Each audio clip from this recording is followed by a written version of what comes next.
Please put your hands together with a big round of applause for the crew of our C-130J Hercules, led by Flight Lieutenant Sarah Hume, call sign Humie.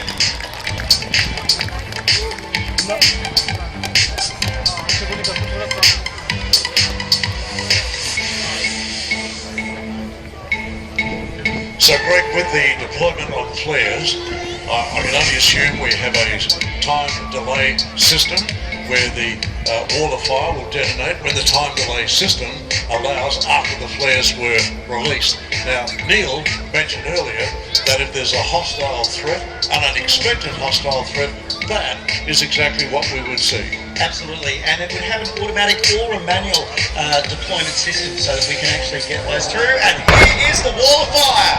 You can feel it from here. Holy shit! Heat on it.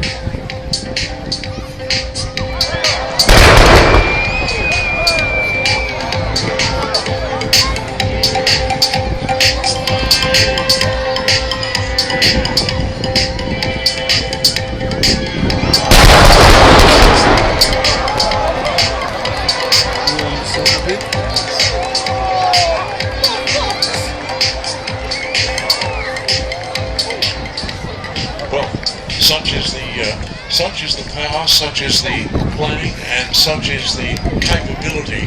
The Wall of Fire grand finale. I think that's the longest Wall of Fire we have had since 1992. I'm sure it is, and a very spectacular finish. Thank you, Greg, and thank you, Neil, for your input and sharing the Air Force knowledge to us all about the capabilities today. And remember, the next 2 days, the final 2 days of the air show, Saturday and Sunday, spectacular celebration of everything that's capable in defending our nation and the working men and women of the Australian Defence Force.